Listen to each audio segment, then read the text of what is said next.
Hello mes gens, je suis trop contente de vous retrouver aujourd'hui pour cette nouvelle vidéo pour laquelle vous aviez voté en majorité lors des derniers sondages, à savoir la vérité sur les produits cosmétiques Inoya. Je vous ai proposé ce sujet-là parce que tout simplement à une certaine époque, j'ai eu l'occasion d'utiliser la marque Inoya que je n'ai pas continué dans ma routine.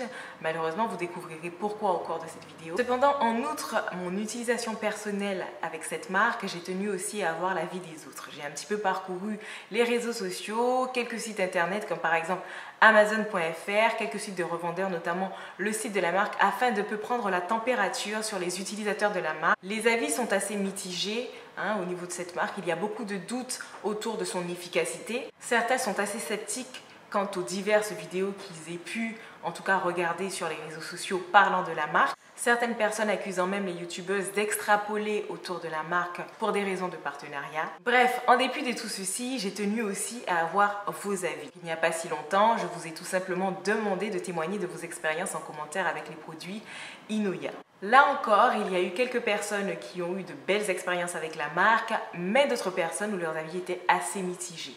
En effet, pas mal d'entre vous ont témoigné du fait qu'elle n'avait eu aucune efficacité avec les produits en question et que de plus elle les trouvait assez chers. Donc aujourd'hui on va découvrir qui se cache derrière les produits Inoya, pourquoi ils sont là, quel est leur but et leur démarche et surtout ce que promettent réellement leurs produits quand on regarde leur composition. Donc les produits Inoya ont été créés par un ingénieur en biomédical d'origine sénégalaise. Il s'est entouré de laboratoires français afin de pouvoir étudier la peau noire et pouvoir mettre au point une formule qui ferait que les femmes pourraient venir à bout de leurs taches pigmentaires sans pour autant mettre la santé de celles-ci en danger. En 2013, la première gamme nommée Meloya voit le jour. C'est la première gamme anti-taches de la marque. De la gamme anti-imperfection en 2015, puis en 2016, la sortie de la fameuse crème solaire SPF 50. Aujourd'hui, je vais surtout vous parler de la gamme Meloya, donc soit la gamme anti-taches, c'est le best-seller de la marque et c'est elle qui a suscité le plus de réactions sur les réseaux sociaux. La gamme comprend donc le sérum anti-taches, le soin unifiant matifiant, le soin unifiant hydratant ainsi que le lait corporel unifiant. Mais que se cache-t-il vraiment derrière la composition des produits Inoya? Est-ce que le fondateur tient ses promesses quand il dit qu'il souhaite proposer à la femme des produits leur permettant de lutter contre leurs imperfections sans pour autant leur proposer des produits susceptibles de dégrader leur santé? Sur le site officiel de la marque, ils sont assez clairs sur ce qui est de leur composition, c'est-à-dire qu'ils ont une totale transparence sur la composition de leurs produits. Ils ont même en bas une petite légende avec quelques petites photos mettant en avant les principes actifs qui composent leurs produits. Dans la composition de la gamme, on va y retrouver des actifs anti-inflammatoires, hydratants comme la niacinamide, encore de la glycérine ou des extraits de germes de blé. On va notamment retrouver l'huile de dattier dans le soin matifiant par exemple pour son toucher sec et pour ses vertus assouplissantes. On va également retrouver dans le soin pour matifier la peau de l'extrait d'écorce d'élancia qui lutte contre la surproduction de sébum grâce à son activité enzymatique. On va surtout retrouver également des actifs éclaircissants comme l'acide salicylique par exemple ou encore l'oligopeptide 68 qui est l'un des meilleurs actifs éclaircissants. Son action est similaire à celle de la vitamine C. On constate qu'il y a quand même pas mal d'actifs stratégiques pour pouvoir lutter contre les imperfections de la peau. Globalement, la liste de la composition de cette gamme est relativement saine, c'est-à-dire qu'on n'y trouve pas des agents occlusifs tels que le silicone par exemple. La marque s'est montrée assez maligne là-dessus. À la place des silicones, elle a utilisé un autre agent qui est le décaprylyl éther, mais qui à la différence des silicones est écologique et donc biodégradable. Quand on regarde la composition de la gamme Meloya, on constate en tout cas que la composition respecte les promesses que fait le fondateur, à savoir d'épargner aux femmes noires l'utilisation de produits ou de substances pouvant nuire à leur santé. Je trouve que c'est déjà un très bon point. Tous les produits de la gamme, on trouve à peu près les mêmes actifs, en tout cas destinés à venir à bout des taches, à les faire disparaître, à savoir l'oligopeptide 68, le niacinamide, à l'exception du soin hydratant qui lui comporte quelques actifs en plus comme par exemple l'huile de moringa ou encore la linoléique acide, très recommandée pour les peaux acnéiques, y compris le beurre de karité.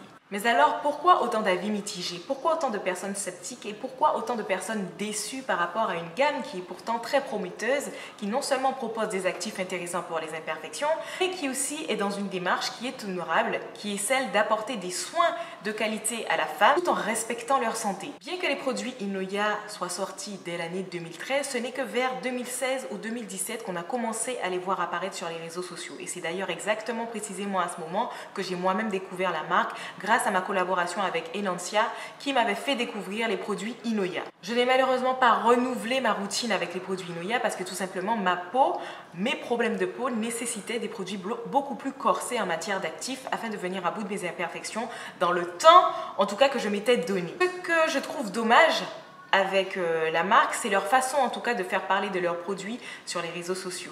C'est-à-dire que la majorité des youtubeuses à qui on a donné ces produits afin qu'elles puissent en parler et peut-être témoigner d'une quelconque efficacité n'avaient malheureusement pas des imperfections suffisamment extrêmes pour prouver la réelle efficacité des produits sur les soins ou sur les taches pigmentaires. La plupart d'entre elles avaient très peu ou voire quasiment aucune imperfection sur la peau, ce qui laissait sceptiques les personnes qui découvraient la marque Inoya, et donc on n'avait pas vraiment de témoignage sur l'expérience qu'aurait pu avoir une certaine personne avec un cas extrême concernant l'efficacité des produits Inoya sur des taches pigmentaires très tenaces par exemple. Le consommateur au final ne peut que se baser sur des dires et faire confiance à la personne qui propose, qui présente les produits. Ce qu'il vous faut retenir surtout quand vous faites le choix en tout cas d'opter pour un soin unifiant ou pour pouvoir faire disparaître votre tache, c'est déjà d'évaluer le degré de vos imperfections. Parce qu'une personne qui a quelques petites taches ou voire pas du tout de taches mettra moins de temps à faire disparaître ses imperfections qu'une personne qui a beaucoup plus de taches, surtout si elles sont là depuis longtemps.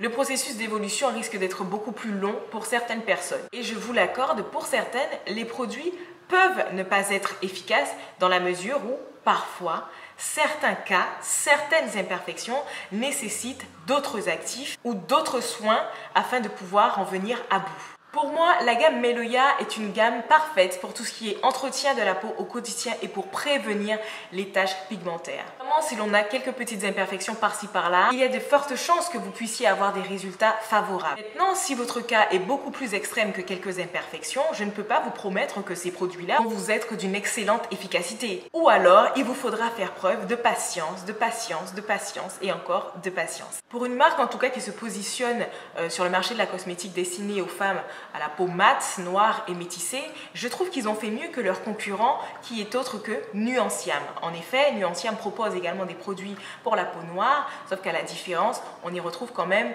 pas mal de substances pétrochimiques, même des perturbateurs endocriniens comme le phénoxyéthanol, pas mal de substances controversées. Maintenant, ce que je trouve moins cool concernant la marque Inoya, c'est leur crème solaire. Leur crème solaire SPF 50, qui en effet, après moi-même l'avoir utilisée, ne laisse pas forcément de film gras ou encore de traces blanches sur le visage. Elle a quand même une efficacité qui est assez remarquable. Malheureusement, elle contient pas mal d'agents protecteurs UV chimiques. Certains sont même des perturbateurs endocriniens. C'est déjà aussi efficace que puisse être un produit. S'il est susceptible de nuire à ma santé, surtout si je dois l'utiliser de façon quotidienne, je le proscris. Maintenant, j'ai trouvé vraiment excellente l'idée de pouvoir y mettre de la vitamine D. En effet, la crème solaire de Inoya contient apparemment de la vitamine D pour pouvoir pallier aux carences. Rappelez-vous de ma vidéo dans laquelle je vous ai expliqué pourquoi je n'utilisais plus de crème solaire par rapport au fait justement que j'étais assez carencée en vitamine D et que je devais assez fréquemment me supplémenter. Maintenant, en regardant la composition de la crème solaire, je n'ai pas pu m'apercevoir de la présence de la vitamine D dans le produit. Donc si vous avez pu la voir, n'hésitez pas à me le faire savoir en commentaire, ou si même le créateur de la marque pourrait nous dire quel nom en tout cas a la vitamine D dans la composition de sa crème solaire. Et voilà les gars, j'espère que cette vidéo vous aura servi. Je vous dis à très vite pour une prochaine vidéo. Ciao!